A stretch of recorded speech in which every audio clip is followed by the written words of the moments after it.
This bulletin proudly brought to you in association with Alex Campbell's Menswear.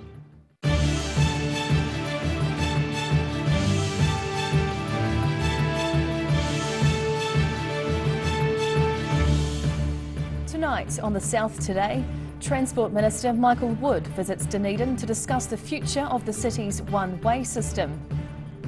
Poppy Day sees volunteers out on the streets raising funds for veterans ahead of Anzac Day. And New Zealand's endangered Kia has another threat. This time it's from lead poisoning.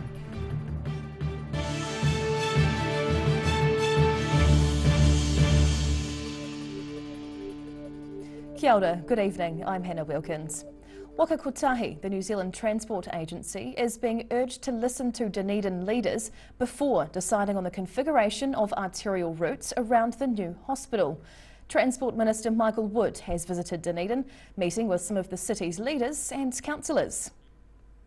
The Transport Minister taking a guided tour of some well-known Dunedin streets. There's nothing like getting on the ground and actually understanding the area in which we are planning transport projects, seeing the streets, talking to the people, hearing the different arguments for what we should or shouldn't be doing. So that is the main purpose of today. Major changes, collectively worth tens of millions of dollars, are set to be made to parts of the city's downtown transport network. Strong debate has focused around whether the pair of one-way routes on State Highway 1 should be retained in the future or be replaced by a mixed two-way traffic system. Minister Woods says he's keen to make sure the Transport Agency is on track. Ultimately, as the Minister, I'm the guardian of the system, and I need to be assured that the Waka Kotahi Board and the investment decisions that it's making is acting in a way that's consistent with our government policy statement on transport, that's consistent with our general direction, that's consistent with our climate change objectives. So they make the decision, but I keep in touch with the Chair and the Board to really assure myself that they're making decisions that are consistent with those things and that they are listening to the local community. Dunedin's new hospital is being built on 2 blocks between the one-way routes in the central city. Wood visited Dunedin yesterday to get a clearer understanding of the issues and to hear arguments in relation to the direction of traffic and other concerns. He says Waka Kotahi is being urged to listen to southern locals. It is worth noting that in respect of the arterial roads through Dunedin, whichever particular outcome we land in, Waka Kotahi has signalled it's prepared to invest seriously in a good outcome here for the city. It's about working through what the best way of doing that is. Last year, the board of Waka Kotahi decided to back a business case which included retaining the one-way system. But some members of the Dunedin City Council are advocating for a two-way model and want to use an alternative proposal also developed by the Transport Agency as a starting point for future discussions. In Dunedin, The South Today. NASA's science team is back in Wanaka with plans to launch another giant balloon next month. NASA first launched from Wanaka 7 years ago after deciding the town's airport was the perfect spot from which to launch balloons for long-duration flights. When fully inflated, the balloon is about the size of Dunedin's Forsyth Bar Stadium. Next month's launch is set to carry a car-sized telescope into the stratosphere, more than 30 kilometres above the Earth's surface. Collectors hit the streets today as part of the Returned Services Association's Poppy Appeal. This is the 100th anniversary of the annual appeal, and this year the RSA is raising awareness of their younger veterans who they say often aren't acknowledged in the same way their predecessors were. RSA collectors hit the streets on Friday for the organisation's annual Poppy Day. The street appeal comes after a 2-year COVID-enforced break, and FPOS machines are now part of the kit for volunteers.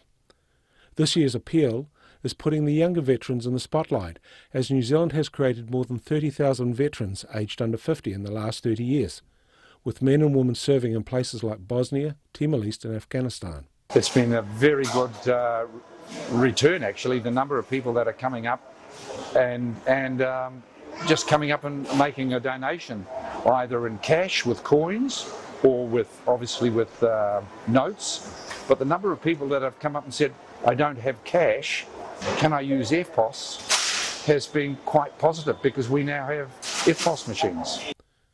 Due to concerns over the health of vulnerable volunteers, there were no public collections in Christchurch's central city, Instead, people were directed to poppy boxes on the counters of shops and businesses nearby.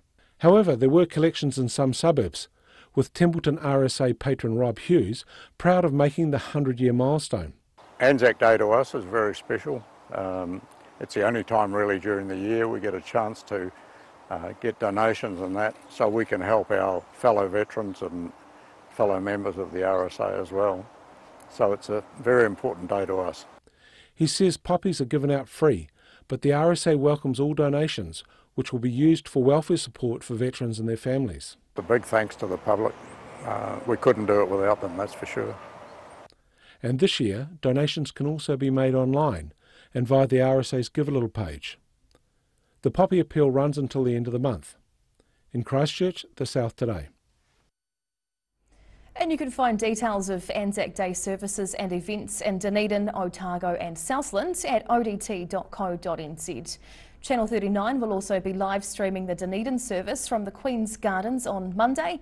You can watch that from 6 a.m. via our channel on YouTube.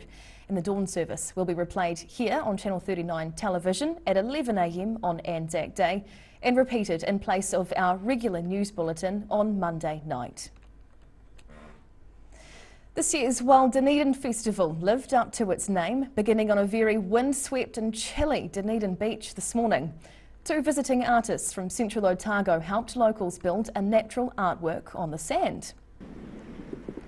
The festival's opening coincided with World Earth Day, with guest speakers and entertainers coming to the city for Wild Dunedin. Wanaka artists Martin Hill and Philippa Jones are constructing Dunedin's first major land art sculpture. They use the nature to build their beautiful art, they photograph it, and then that beautiful material is returned back to Papatūānuku. And it's a very Māori way of viewing art, and it's beautiful. A live stream broadcast during the day kept people updated as artists worked on the sand sculpture before the rain bucketed down. The Wild Dunedin Festival runs until April the 28th, with a number of events across the wider Dunedin area. That includes a performance on Saturday morning by entertainers Susie Cato and Rainbow Rosalind, and free entry for kids at the Orokonui Eco Sanctuary. The beach artists are due to give a talk on art and the natural environment at Otago Museum tomorrow afternoon. New Zealand's iconic mountain parrot, the lovable yet cheeky kea, is under threat in our alpine regions, and conservationists say we're to blame. Rates of lead poisoning are continuing to grow among the bird's population, and now a concerned group are doing something about it. They're cheeky, loud and very curious. But that curiosity may be killing the kea. The feisty mountain parrots are a Kiwi icon, known for their ability to shred things and stick their beaks into anything. But their fascination with the nails holding down roofing iron in Arthur's Pass and other alpine spots may be leading them towards an early death. Lead poisoning rates are on the rise among juvenile keas, who pick at the lead nails and flashings on the roofs of older alpine huts and cottages. Because it's been identified for some years now that kea are being harmed by it. It's killing them, it's making them very ill. The toxicity of the lead is such that it causes mental impairment, which can lead to them being hit by a car if they're hanging on the road. So it's just as simple as that. She says humans are to blame, as the young kea learn to rely on our food and friendly nature, allowing them to be more inquisitive and play with things, like lead-head nails. They chew on them, they muck about, and they're more prone to behaving like that if they've been interacting with humans and learning not to go and look for their own food. So they're much more prone to, this kind of sort of juvenile delinquent behaviour. The Kea Conservation Trust are currently paying for the removal of lead nails and flashings in pre-1990 era houses and buildings in the Arthur's Pass region. They are also compiling information on other buildings in the rural countryside near the village. The group say people can help out by not feeding the cute and cheeky keas, forcing them to search for their own food and not rely on ours. In Arthur's Pass, the South Today. Whai Yakane, still to come on the South Today. 209 candles are needed for some impressive birthday celebrations in Mosgiel, and we meet a few of the people behind this year's Anzac Day events, including a story of survival thanks to a Bible.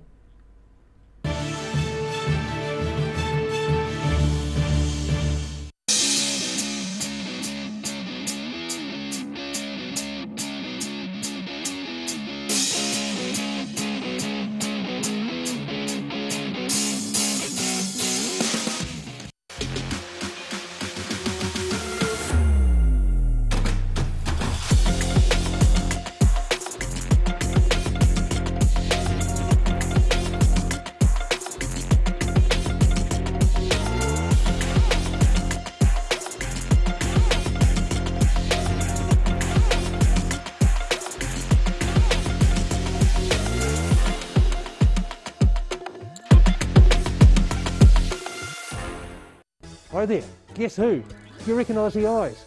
Oh, okay, it's a haircut. Anyway, it's Lindsay here from Alex Campbell Menswear. Our 3 stores are carrying on as usual. Despite what's happening in the world, we have got some great stock for you. Personally, I've spent 50 years in this business and we have some excellent supplier relationships. We've got great stock, it's hand-picked, it's here, it's on time, and it's ready for this great summer. Alex Campbell Menswear, it fits. So, as my favourite cut says, keep calm and carry on. Every day the team at Gillian supports grieving families at their time of need, from answering your questions to organising a farewell that reflects the wishes of your loved one. We can help. Call Gillian's today.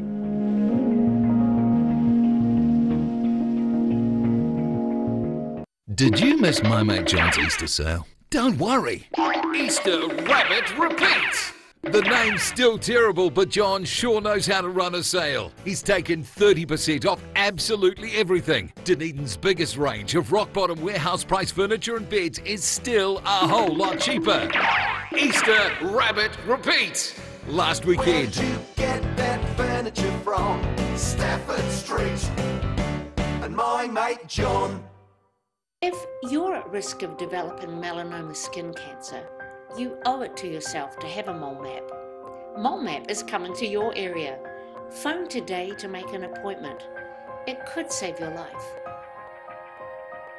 A poorly maintained heat pump can lose up to 35% of its output. The Mr. Heat Pump Cleaner team are experts. Their specially developed chemical wash is totally biodegradable. Call Mr. Heat Pump Cleaner and get the job done by the professionals.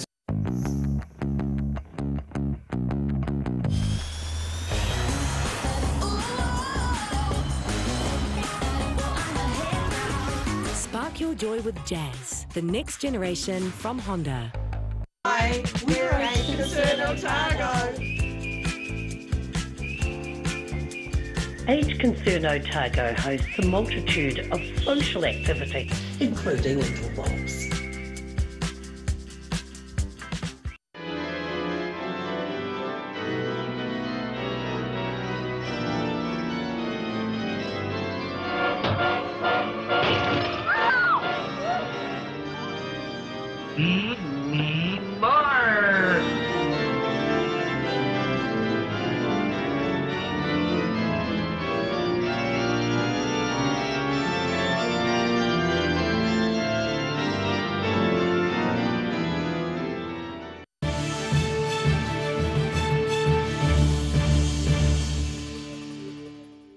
Tēnā koe, welcome back. A vicar in Christchurch is planning a special display this Anzac Day in his church. The 4 large dioramas showcase world wars in the miniature. For Reverend Jim Cotton, it's all about remembering the sacrifices made for the freedoms we have today. The story of world wars told in the miniature. But military modelling isn't about playing with toys. This Anzac Day, St Nicholas's Church in Barrington, Christchurch, will feature a display of 4 large dioramas showcasing the world wars in the miniature. For the church's vicar, Reverend Jeff Cotton, the world of plastic military modelling is all about remembering and not glorifying war. It is about remembering those who never returned. Many soldiers, and that's on either side, both sides, whatever side, had no idea what they were going into. The keen modeller says the dioramas are not exact replicas, but were made in memory. I justify that in literally just making the models themselves. I think now in a new generation, and in a generation which looks now for experience and some form of participation, I think that's portrayed quite well in models. One of the 4 dioramas covers part of the Somme battle during World War I, where his grandfather, William Cotton, fought and was wounded. The other 3 scenes focus on World War II and the campaigns fought in the Solomon Islands, North Africa and in Caen, France. Reverend Cotton's father Jack served in both the Italian and Pacific campaigns during World War II, finishing up in Japan at the war's end. The vicar says he rediscovered his childhood passion for military modelling about 8 years ago when his wife Jo suggested he get a hobby to help reduce stress. He's hoping the dioramas and models on display will express a message that while those wars are becoming more distant as life goes on, we said we would never forget those people. In Christchurch, the South Today. 2 women living in a Mosgiel rest home facility are celebrating their milestone birthdays together, counting a total of 209 years between them. Fee Byers is about to turn 104, with friend Alma McRobbie set to turn 105. The pair are looking forward to their birthday dinners and have reached an age where official birthday cards from heads of state are becoming an annual feature. The ladies both live at Birchley Residential Care Centre and have spent much of their lives keeping active with sports like netball and swimming.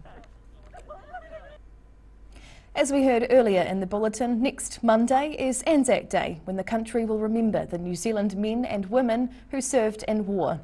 One soldier who initially had a lucky escape was Owaka man Georgia Sargent. He was saved from shrapnel by a small Bible sitting in his breast pocket. Damaged by shrapnel, this little pocket Bible saved the life of Owaka man Georgia Sargent in the Gallipoli campaign of 1915. The Bible's on display at the Owaka Museum. It actually belonged to an Australian soldier who'd left it behind, and Georgia Sargent, who had the rank of Sergeant Major, put it in his breast pocket for safekeeping just hours before an attack with Turkish forces. Exploding artillery shell, the shrapnel hit him, but luckily the little prayer book, the little Bible that he'd put in his pocket, took the impact of a piece of shrapnel, and undoubtedly it saved his life. The Sergeant Major returned home and gradually made a reasonable recovery from his injuries. He volunteered, I think, more than once to go back overseas, but he couldn't pass a medical.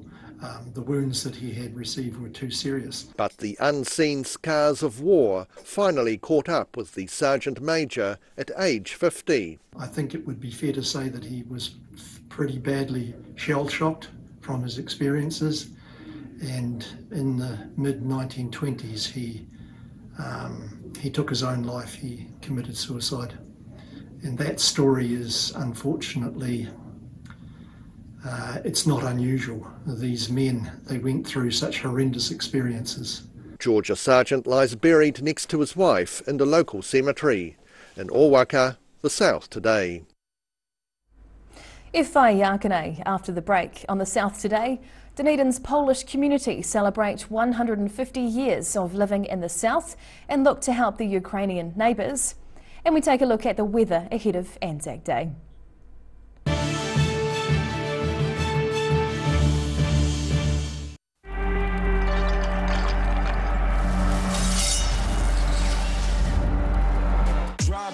Drop when you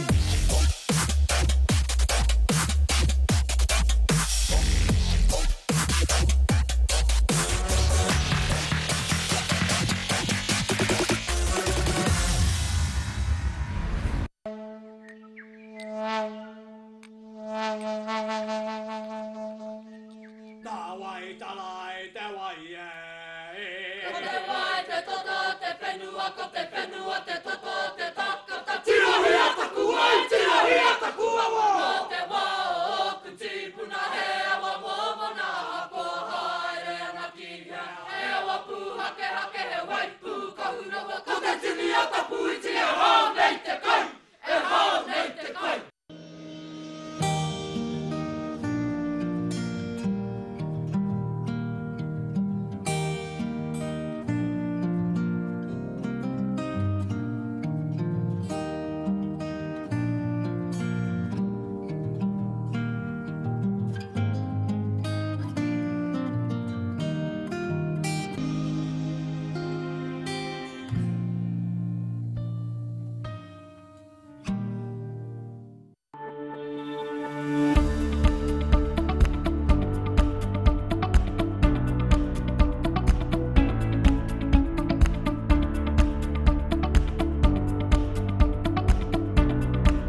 Livingwell Disability Resource Centre, a not-for-profit charitable organisation and your one-stop shop for information and resources to help you retain independence. We offer a wide range of assistive products from jar openers to mobility scooters and provide assessments for Total Mobility, the half-price taxi scheme. Come and see the friendly team. You'll find us on the corner of George and Bath Streets, ground floor of Burns House.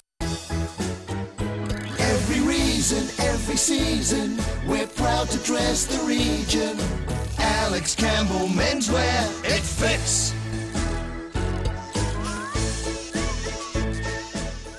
Did you miss my Mac Jones Easter sale? Don't worry.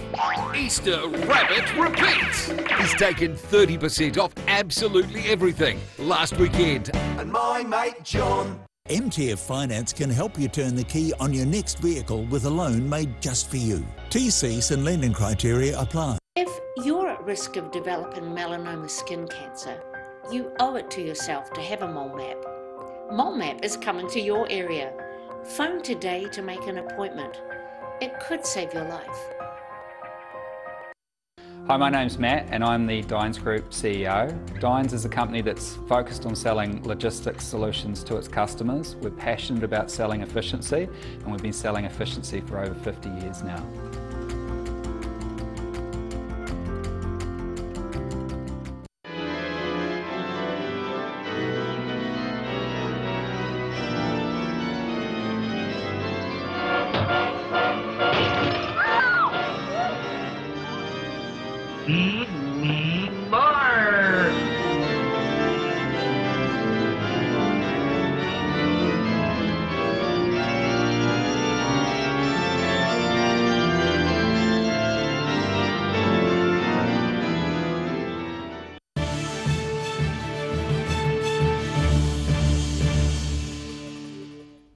Tēnā, welcome back. Members of Dunedin's Polish community are hosting an art exhibition to celebrate 150 years of living in the south. Organisers are also supporting Poland's neighbour Ukraine with a portion of funds raised to go towards those living in the war-torn nation. From Dunedin with Love is an exhibition featuring more than 90 pieces of art from about 40 southern artists. Southerners with Polish heritage are celebrating the arrival of their country folk to New Zealand, while also helping out some of Poland's neighbours. Proceed from the exhibition with Ukraine. Also some of the artists donating the whole pictures or the big chunk of the value of the picture directly to Ukraine fans. Exhibition organiser Eva Rosiski-Pollard recently returned to Poland for a visit and says many people have opened their homes to Ukrainians who've fled their country. The people that are arriving from Ukraine, they are young mothers with children or elderly people. All the men are staying behind to fight, so they really need the support. The sending their loved ones to safety with us. Much of the money raised from this exhibition will be donated to Ukraine relief funds. The exhibition is the first to be held in the new community gallery site in Princess Street and runs until the 28th of April. In Dunedin, the South Today. And now recapping tonight's top stories on the South Today. Transport Minister Michael Wood has visited Dunedin to discuss the future of the city's one-way system and says the government is listening. Poppy Day sees volunteers out on the streets raising funds ahead of Anzac Day with a focus on the welfare of younger veterans in New Zealand. And New Zealand's endangered kea has another threat with concerns over lead poisoning from old nails and roofs in Arthur's Pass and other alpine areas. And now a look at what's happening in tomorrow's ODT, and we welcome our Associate Editor, Debbie Porteous. Good evening, Debbie. Thank you. And what can we expect in tomorrow's paper? Well, tomorrow we're looking at the new landfill that's going to be built near, or possibly going to be built near Brighton up on Smooth Hill. We've got a bit of news from there, surprising news maybe. There's going to be possibly a little bit more controversy about that coming up. We're also looking at interesting big artwork that was constructed on the beach at St Kilda today for the start of the Wild Dunedin Festival. We are taking, well, we're just collecting some news at the moment. We'll have a report in the paper tomorrow, obviously, about what sounds like it's quite a horrific crash in Invercargill. Okay, a car crash. Yes, a car crash, so there may be some deaths in that, but we're just looking into that now, so that's some not so welcome news. And of course we've got an Anzac story for those interested in that event coming up, and heaps of great sports news and arts news and everything you want to read. Stunning. Oh, It'll it be sounds great. like a great paper for our Yep. long Anzac Day weekend. Yes. Debbie, Yes. thank you, and have a great long weekend, won't you? Thank you, same to you. And now for a look at the weather. Tonight's weather proudly brought to you by Mole Map. Looking at the situation, a strong southwesterly air stream blows over the southern districts through the weekend and into next week, with strong winds and cold temperatures at times. The showers should be mostly confined to southern coasts. Heading to the top of the South Island first, 17 and cloudy tomorrow for Nelson, Greymouth the same with the addition of showers, and 17 also making its way to Christchurch. To our southern towns next. Strong southwesterlies with showers through here, bringing 15 degrees for Balclutha and the Catlins, with 14 for Lumsden and Gore. Travelling westwards to the Central Lakes area now. Fresh southwesterlies with clear skies and 16 in Wanaka. Queenstown and Alexandra will be 2 degrees cooler with showers, and Te Anau gets 14 degrees. Looking at the northern towns next, becoming fine on the coast. Timaru heads for 18 tomorrow, while Uwamaru should reach 16. Inland, Twizel and Omarama can reach or expect 18 degrees with clearing skies here too. Down to Dunedin, fine with gusty west to southwest winds tonight and a low of 8 degrees. Mostly cloudy tomorrow with breezy west to southwest winds reaching 16 as the high and down to 10.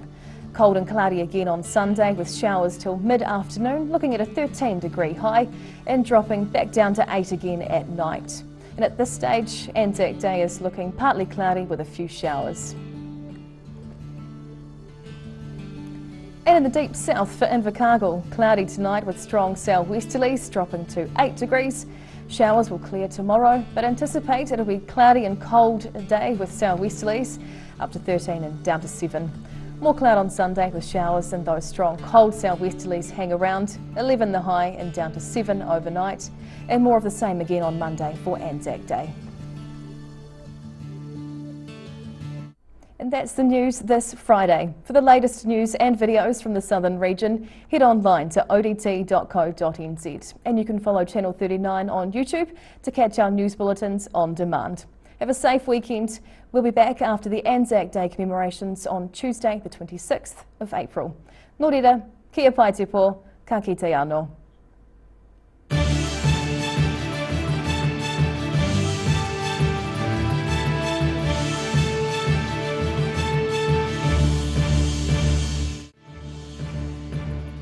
This bulletin proudly brought to you in association with Alex Campbell's Menswear. Public interest journalism funded through New Zealand On Air.